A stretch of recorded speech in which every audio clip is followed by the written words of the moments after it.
Ibu Titin. Di awal kasus ini bergulir, saya masih ingat betul ya, Bu Titin ini dibully, dikatain mak lampir, dikatain pansos, karena dia kan pengacara kampung, baru masuk TV, wah pengen tampil-tampil kan begitu, pengen pansos. Saya ingat betul itu, waktu itu masih awal-awal dia muncul, di awal-awal kasus ini bergulir, dia kan berkonfrontasi tuh dengan pengacara namanya Putri di salah satu stasiun TV.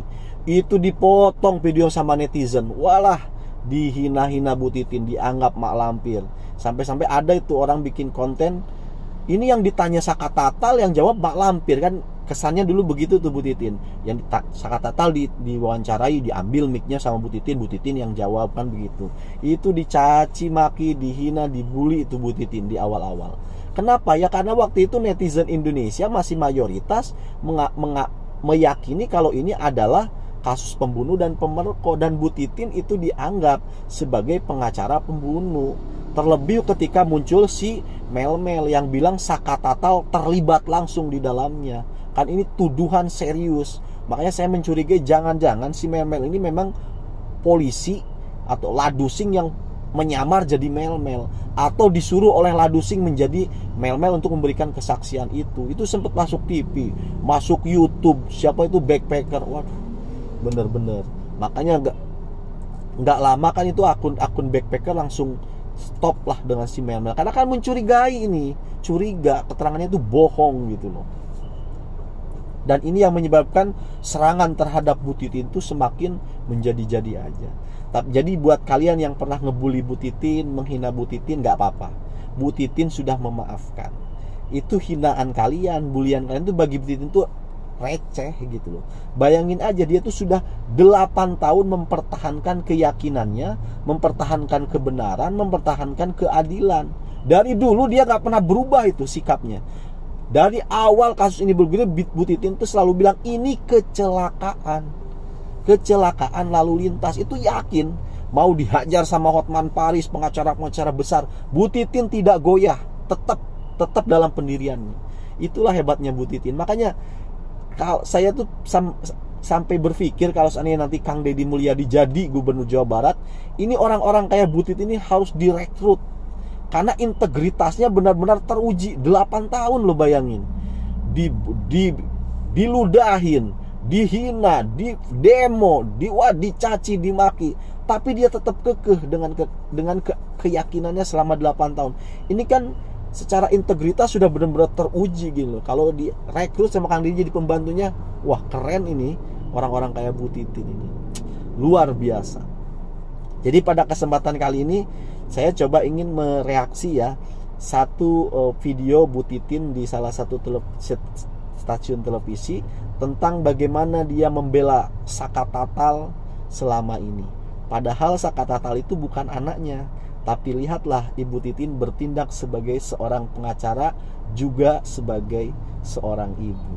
Nah, karena Bu Titin ini seorang muslim, bagaimana kalau kita awali dengan satu hadis Nabi, bahwasanya Nabi Muhammad SAW pernah didatangi oleh seorang sahabat dan bertanya, "Wahai Rasulullah, siapa yang harus aku hormati di kerabatku?" Maka Nabi menjawab, "Ibumu."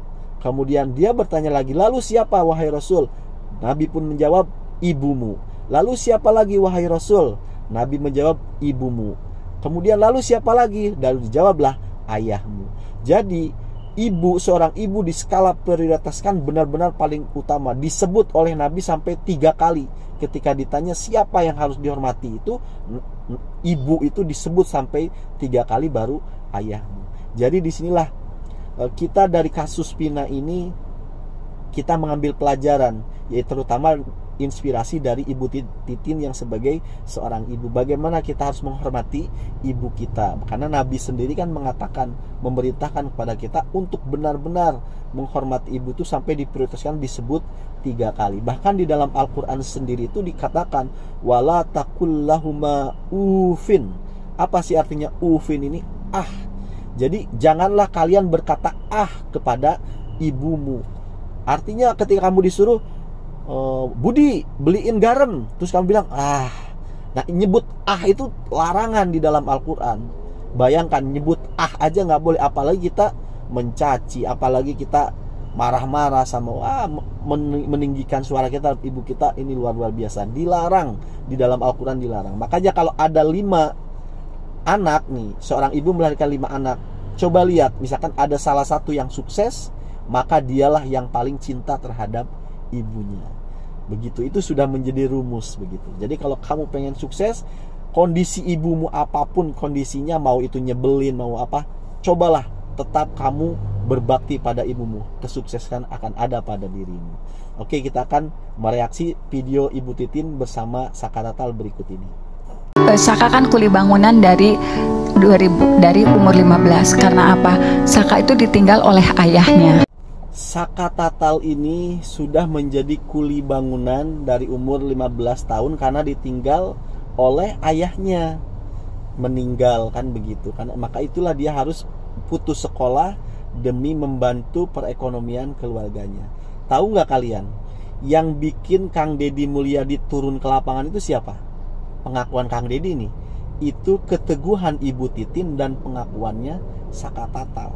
Ketika waktu itu semua orang meyakini ini adalah kasus pembunuh dan pemerkosa, semua ingin membela Vina dan Eki, kemudian Saka Tatal muncul dengan pernyataannya yang sangat berani waktu itu, bahwasanya dia bukan pelakunya, bahwasanya dia disiksa. Dan Ibu Titin juga hadir dengan keyakinannya yang tetap bahwa ini adalah kasus laka lantas. Dari situlah menggugah hati Kang Deddy untuk menelusuri, karena penasaran Kang Deddy, ini kok katanya kasus pembunuh dan pemerkosa, tapi kok ada orang yang baru dikeluarin dari penjara nggak takut ngomong, nggak takut akan dijebloskan lagi. Dia ngomong dengan sejujurnya, kok ada pengacara yang bilang bahwa ini adalah kasus laka lantas. Kok berani banget ini pengacara melawan pengacara kondang seperti Hotman Paris. Maka dari situlah Kang Deddy turun ke lapangan. Itulah jasanya Saka Tatal dengan jasanya Ibu Titin terhadap penelusuran kasus ini oleh Kang Deddy Mulyadi.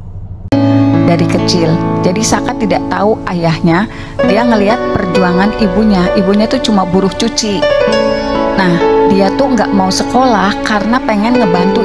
Ibunya itu kerja sebagai buruh cuci 15.000 sehari.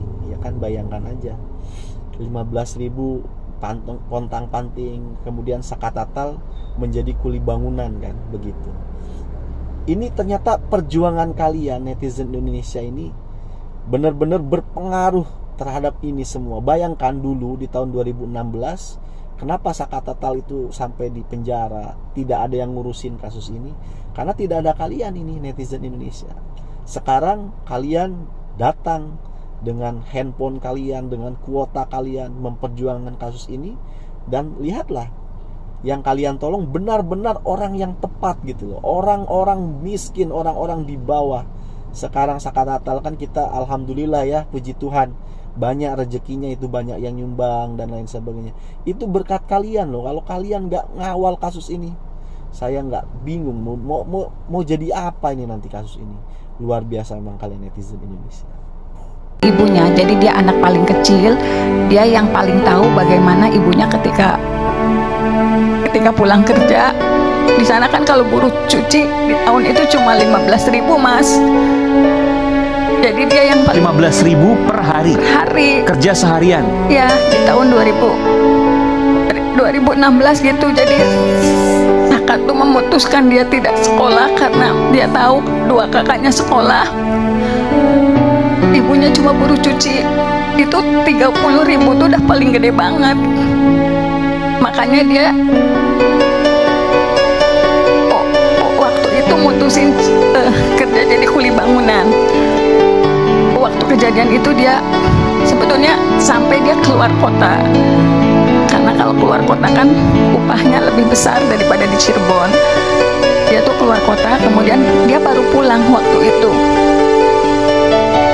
Dia baru pulang karena usia 15 tahun, tapi pergaulannya, dia pekerjaan orang dewasa, penampilannya memang seperti itu. Ngangkut batu, ngangkut semen dan lain sebagainya. 15 tahun tuh kelas 3 SMP, kelas trauma berat waktu. Ya, karena gini, informasi matanya di staples. Matanya di staples. Matanya di kelopak matanya. Ya, kelopak matanya di staples. Matanya di staples dulu. Iya. Ini baru lagi, belum pernah saya dengar. Ya Berarti banyak yang lupa. Mata di staples, jari didudukan kaki kursi lalu didudukan kursinya. Iya. Jadi mata cetek gitu, masuk ke dalam besinya itu. Jadi Ibu Titin ini bukanlah ibu kandungnya Saka Tatal, tapi lihat bagaimana dia setiap kali menceritakan Saka Tatal itu selalu kayak terharu, sedih, berurai air mata. Padahal dia tuh bukan anaknya. Ini artinya memang orang ini secara empati ya, Ibu Titin ini peduli banget gitu dengan anak-anak. Luar biasa. Makanya saya tadi bilang ini orang secara integritas itu sudah teruji loh 8 tahun. Kemudian secara empati juga sudah teruji, dia bela bener-bener rakyat kecil. Luar biasa ini namanya Ibu Titin ini. Kemudian ini yang memang sadis nih yang terakhir ini. Saka Tatal juga ternyata sama kayak si Rivaldi. Itu matanya ini, kelopak matanya sampai di staples. Bener-bener ini memang harus diusut ini. Jangan cuma Rudiana ini. Orang-orang penyidik di waktu itu, ya Allah, ya Tuhan, mudah-mudahan benar-benar diusut tuntas ini loh. Siapa itu? Kalau nggak salah yang disebutkan oleh si Aldi, Gugum sama Aris Papua nih yang paling kejam katanya ini, suruh minum air kencing. Ternyata Saka Tatal baru inget dia juga di staples ini kelopak matanya. Luar biasa. Ya udah. Terima kasih ya teman-teman. Kalian sangat-sangat berjasa dalam mengawal kasus ini. Tanpa kalian saya nggak tahu kasus ini akan kemana. Tapi berkat kalian selalu mengawal kasus ini, ya buang-buang duit, buang-buang kotak cuma buat nonton video model kayak saya begini nih. Tapi itulah kalian benar-benar ya netizen Indonesia. Kalian, saya ucapkan terima kasih ya Tuhan. Ya Allah, ya Rabb, ya Tuhan, saya mohon kepadamu ya Allah, ya Rabb, berikanlah balasan untuk saudara-saudaraku netizen Indonesia yang mengawal kasus ini. Ya Allah, ya Tuhan, berikanlah mereka balasan yang setimpal. Ya Allah, saya ini benar-benar berterima kasih kepada kalian. Tanpa kalian kasus ini entah kemana. Kezoliman terus dipertontonkan di negeri ini. Kalian benar-benar luar biasa. Terima kasih.